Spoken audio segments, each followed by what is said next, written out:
बिस्मिल्लाहिर्रहमानिर्रहीम।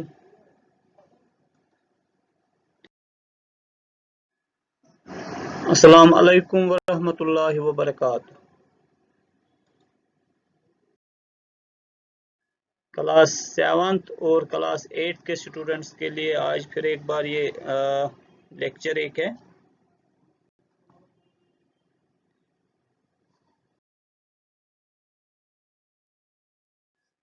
एफए आपको online class में आपका खैर मकदम करता है।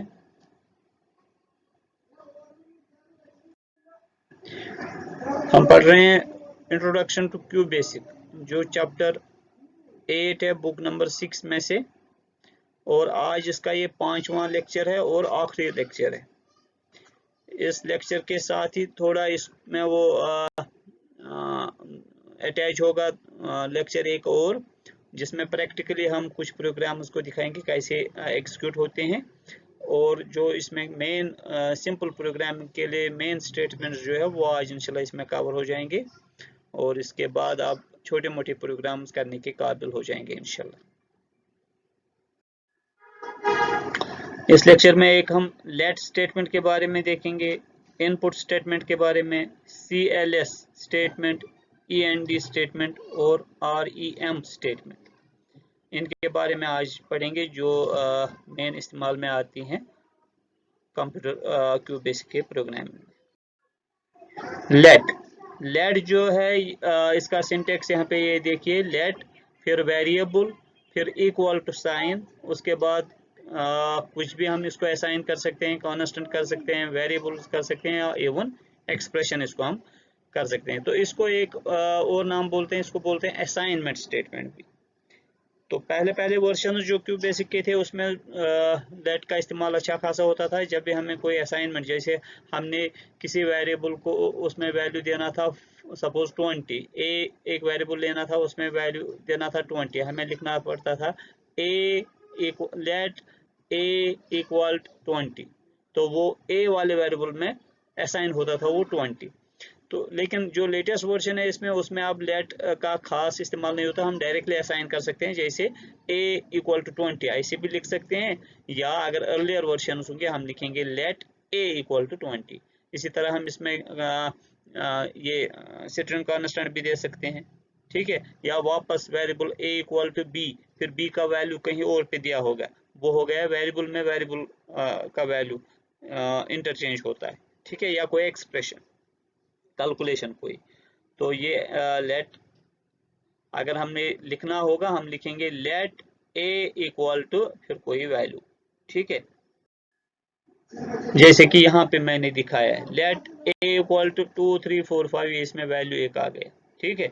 दूसरी एक स्टेटमेंट है लेट b इक्वल टू 5 4 3 2, फिर let c equal to, c में आप दे दो एक, तो a में जो है उसको प्लस करो b के साथ जो है, फिर उसको मल्टीप्लाई करो 2 से, और उसको फिर इस सारे को जो यहाँ से निकलेगा उसको डिवाइड करो 3 से। ये यहाँ पे एक एक्सप्रेशन भी बन गई, और इसमें आपने देखा है कि हमने वेरिएबल्स का इस्तेमाल भी किया, लेकिन उन वेरिएबल्स को हमने कोई वैल्यू असाइन किया है लेट असाइनमेंट स्टेटमेंट की मदद से, और फिर प्रिंट स्टेटमेंट लगाई कि ये इस c का वैल्यू जो यहाँ पे निकलेगा, c का वैल्यू वो हमें दिखाए, और साथ में लिखे उधर स्क्रीन पे आ जाए द वैल्यू बिकम्स, क्या आएगा ये, ठीक है।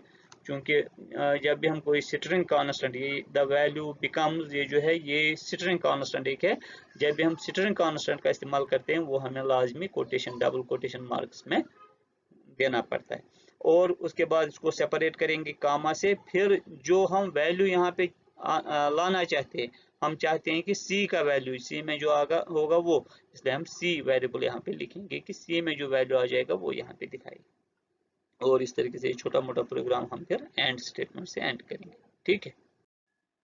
इसी तरह इसमें एक खास स्टेटमेंट है जो बहुत अच्छा इस्तेमाल जिसका है, वो होती है इनपुट, ठीक है, इनपुट स्टेटमेंट बोलते हैं इसको। इनपुट, उसके बाद वेरिएबल, सपोज इनपुट a, यानी जब मैं प्रोग्राम रन करूंगा, जब मैं प्रोग्राम एग्जीक्यूट करूंगा, ये मुझसे मांगेगा वैल्यू a के लिए, जब मैं वो दे दूंगा फिर नेक्स्ट लाइन जो होगी उसको एग्जीक्यूट करेगा।